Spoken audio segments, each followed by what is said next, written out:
پیارے عزیز دوستو، رمضان کا آخری عشرہ یعنی کہ رمضان کے آخری کے 10 دن یہ مسلمانوں کے لیے بہت زیادہ قیمتی دن ہیں، کیونکہ اگر آپ لوگ مجھ سے یہ سوال کریں کہ پورے سال کے تمام دنوں کے اندر سب سے زیادہ دعائیں کن دنوں میں قبول ہوتی ہیں، تو اس کا جواب صرف ایک ہی ہے کہ رمضان کا آخری عشرہ۔ اب اس آخری عشرے کے اندر 3 ضروری کام ہیں جو ہر مسلمان کو کرنا چاہیے، اور 3 ضروری دعائیں ہیں جو ہر مسلمان کو پڑھنا چاہیے۔ پیارے عزیز دوستو، آپ لوگوں کا انشاءاللہ ہر دلی مقصد پورا ہو جائے گا، بس آپ لوگ ویڈیو پورا دیکھ لیجئے، کیونکہ اس ویڈیو کے اندر رمضان کے آخری عشرے کا ایک خاص وظیفہ آپ کو بتایا جائے گا، جس کو پڑھنے کے بعد میں دعائیں رد نہیں ہوتی ہیں۔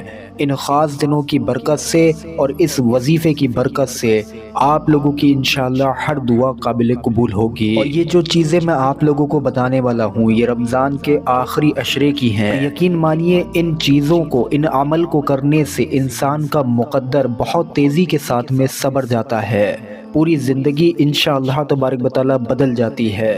بلکہ اس وظیفے کو پڑھنے کے بعد میں پیارے عزیز دوستو، آپ لوگ اللہ تبارک و تعالی سے اگر اس طریقے سے دعا مانگے کہ یا اللہ میرے آنے والے وقت میں میری جو بھی دلی مرادیں پیش آئیں ان کو بھی تو قبول فرما، تو یقین مانیے رمضان تو گزر جائے گا، رمضان تو چلا جائے گا، آپ لوگوں کے آگے آنے والے مہینوں میں، آگے آنے والے وقتوں میں بھی جو مرادیں آپ کے دل میں آئیں گی وہ اسی وقت میں پوری ہوتی ہوئی خود آپ کو نظر آئیں گی۔ یعنی کہ اس وظیفے کی تر و تازگی آپ کے اوپر رمضان جانے کے بعد آگے آنے والے دنوں میں بھی بنی رہے گی۔ تو آپ سبھی لوگوں سے گزارش ہے ویڈیو پر ایک لائک ضرور کر دیں، اور ثواب کی نیت سے ویڈیو کو آگے شیئر بھی ضرور کریں۔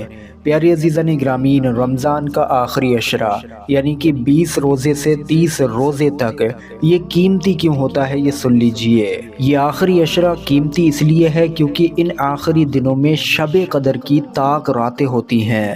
طاق راتیں یعنی کہ 21 رات، 23 رات، 25 رات، 27 رات اور 29 رات۔ ہمارے پیارے آقا کریم حضرت محمد مصطفیٰ صلی اللہ علیہ وسلم کا ارشاد ہے کہ ان 5 طاق راتوں میں سے کسی بھی ایک رات میں شب قدر ہو سکتی ہے۔ اب پیارے عزیزان گرامین، سب سے پہلے آپ لوگ 3 کام سنیے، یہ 3 ضروری کام ہیں، ان کو ان آخری عشرے میں آپ لوگ ضرور کریں۔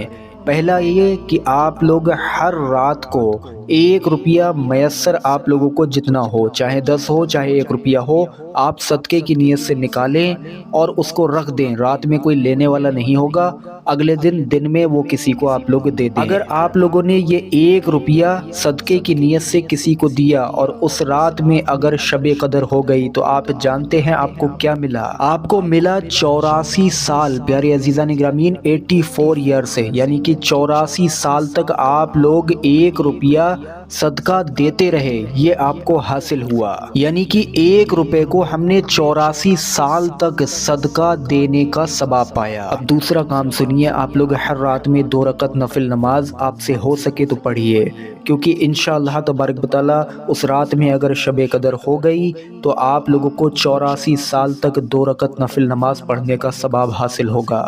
تیسری چیز، آپ لوگ ہر رات میں 3 بار سورہ اخلاص کو ضرور پڑھیے، یہ تو بہت آسان ہے، ہر کوئی کر سکتا ہے۔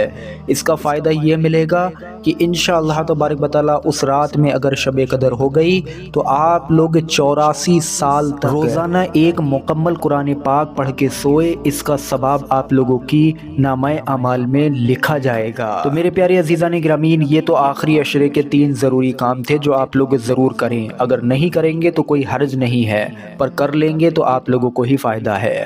اب آپ لوگ خاص وظیفہ سنیے۔ سب سے پہلے آپ لوگوں کو کہیں بھی خاموشی سے بیٹھ جانا ہے، یہ عمل، یہ وظائف جو بھی بتا رہا ہوں ان کو رات میں پڑھنا ہے۔ پہلا یہ کہ آپ لوگ اپنے اسکرین پر دیکھیے، یہ نجات کا عشرہ ہوتا ہے، اس میں آپ لوگ سب سے پہلے دوزخ سے نجات پانے کی دعا کو پڑھیے، یعنی کہ اللہم اجرنی من النار، اللہم اجرنی من النار، اس کو صرف ایک ہی بار پڑھنا ہے۔ دوسری دعا اپنی اسکرین پر دیکھیے جو کہ خاص کر کے مغفرت کے لیے پڑھی جاتی ہے، اللہم انکا عفو تحب العفو فاعف عنی، اللہم انکا عفو تحب العفو فاعف عنی۔ اس کو بھی آپ لوگ ایک بار پڑھیں گے۔ اب آپ لوگوں کو حاجتوں کی قبولیت کا وہ وظیفہ پڑھنا ہے جس کی تر و تازگی آنے والے وقت میں بھی قائم رہتی ہے، یعنی کہ ان مبارک راتوں میں آپ لوگ یہ وظیفہ پڑھ لیجئے۔ پورے سال بھر انشاءاللہ جو بھی مرادیں ہوں گی آپ لوگ خود دیکھیں گے کہ وہ آپ کی مرادیں سب پوری ہوتی چلی جائیں گی۔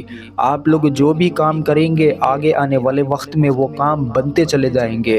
آپ کے ساتھ میں ایسا ہو ہی نہیں سکتا اس وظیفے کو رمضان کے آخری عشرے میں پڑھنے کے بعد کہ آپ کا کوئی کام نہ بنے، آپ کسی پریشانی میں مبتلا ہوں۔ بالخصوص جو لوگ حاجت مند ہیں ان کے لیے یہ عشرہ بھی خاص ہے اور اس عشرے کا یہ خاص وظیفہ بھی خاص ہے۔ کرنا کیا ہوگا پیارے عزیزان گرامین، کہیں بھی خاموشی سے بیٹھ جائیں، رات میں ہی یہ وظیفہ پڑھنا ہے۔ سب سے پہلے 3 مرتبہ شروع میں درود پاک پڑھنا ہے، اس کے بعد میں آپ لوگوں کو 3 بار آیت کریمہ یعنی کہ لا الہ الا انت سبحانک انی کنت من الظالمین، اس کو آپ لوگ 3 بار پڑھیں گے۔ اس کے بعد میں آپ لوگوں کو 3 بار تیسرا کلمہ پڑھنا ہے، یعنی کہ سبحان اللہ والحمد للہ ولا الہ الا اللہ واللہ اکبر ولا حول ولا قوت الا باللہ العلی العظیم۔ 3 بار تیسرا کلمہ پڑھنے کے بعد میں آپ لوگوں کو 3 بار یہ مبارک دعا پڑھنا ہے جس کے کلمات چند ہیں: ربنا وتقبل دعا، ربنا وتقبل دعا۔ 3 بار آپ لوگوں کو اس کی صدا بلند کرنی ہے۔ اس کے بعد میں 3 بار آپ لوگوں کو آخری چیز پڑھنی ہے، وہ ہے یا ارحم الراحمین، یا ارحم الراحمین، یا ارحم الراحمین۔ 3 بار اس طریقے سے پڑھیے۔ آخر میں 3 بار آپ لوگ درود پاک پڑھ کر وظیفے کو مکمل کر لیجئے۔ اس کے بعد میں کسی بھی قسم کی خاص حاجت کے لیے آپ لوگ اللہ تبارک و تعالیٰ سے دعا مانگیے، اور دعا میں یہ کلمات ضرور شامل کیجئے کہ اے اللہ پاک، رمضان کے آخری عشرے کی برکت سے جو میں نے وظیفے وظائف پڑھے، جو میں نے اعمال کیے، جو میں نے تلاوت کی، دعاؤں کی، یا جو میں نے وظیفہ پڑھا، اس کی برکت سے اے اللہ پاک تو آنے والے وقت میں میری تمام پریشانیوں کو دور فرما، میری تمام پریشانیوں سے حفاظت فرما، اور آنے والے وقت میں جو بھی مرادیں میرے دل میں آئیں، نیک اور جائز مرادوں کو تو اپنی بارگاہ میں قابل قبول فرما، میرے کاموں میں آسانیاں عطا فرما، میری ہر وقت جادو جیسی بری چیزوں، نظر بد، بیماریوں سے حفاظت فرما۔ جتنی دعا آپ لوگوں سے ہو سکے پیارے عزیزان گرامین مانگ لیجئے، کیونکہ جس وقت میں آپ لوگ یہ دعا مانگ رہے ہیں اگر وہ رات شب قدر کی رات ہو گئی تو یقیناً جو زبان سے آپ کی بات نکلی ہے وہ پورے سال بھر آپ لوگوں کو فیض ملتا ہی رہے گا۔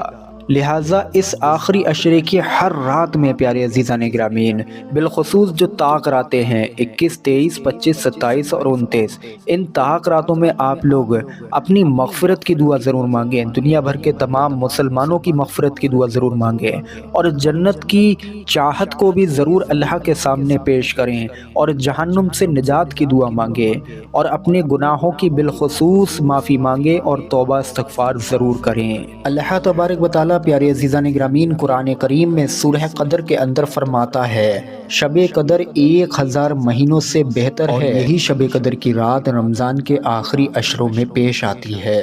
حضرت عائشہ صدیقہ رضی اللہ تعالیٰ عنہا سے روایت ہے کہ میں نے رسول پاک صلی اللہ علیہ وسلم سے پوچھا، اللہ کے رسول اگر مجھے شب قدر کا پتہ چل جائے تو میں اس رات میں کیا دعا مانگوں؟ تب حضور اکرم صلی اللہ علیہ وسلم نے دعا بتلائی، یعنی کہ اللہم انکا عفو تحب العفو فاعف عنی۔ یہ وہی دعا ہے جس کا ذکر ابھی آپ لوگوں کے سامنے کیا گیا تھا، اور یہ حدیث پاک ترمذی شریف کی ہے، 3513 نمبر حدیث ہے۔ حضرت عائشہ صدیقہ رضی اللہ تعالیٰ عنہ سے روایت ہے، ایک اور حدیث پاک سنیے کہ جب رمضان کا آخری عشرہ آتا تو نبی کریم صلی اللہ علیہ وسلم اپنا تہبند مضبوطی سے باندھ لیتے اور اپنی کمر کو کس لیتے، یعنی کہ عبادت کے لیے اپنی کمر کس لیتے، اور ان راتوں میں آپ صلی اللہ علیہ وسلم خود بھی جاگتے اور اپنے گھر والوں کو بھی جگایا کرتے تھے۔ اب آپ لوگ سوچئے یہ کتنی قیمتی راتیں ہیں جس میں ہمارا رسول ہمارے نبی پاک صلی اللہ علیہ وسلم خود پوری رات جاگ کر اللہ کی عبادت کرتے اور اپنے گھر کے لوگوں کو بھی جگاتے۔ آپ لوگ بھی ان قیمتی راتوں کی اہمیت کو سمجھیے، خود بھی جاگیے، عبادت کیجیے، نفل نمازیں پڑھیے، وظیفے وظائف پڑھیے اور اپنے گھر کے لوگوں کو بھی یہ سب کام کرنے کا حکم دیجیے۔ پیارے عزیزان گرامی، ویڈیو پسند آیا ہو تو ویڈیو پر ایک لائک کر دیجیے، ویڈیو کو آگے شیئر کر کے ثواب کے مستحق بھی ضرور بنیں۔ السلام علیکم ورحمۃ اللہ وبرکاتہ۔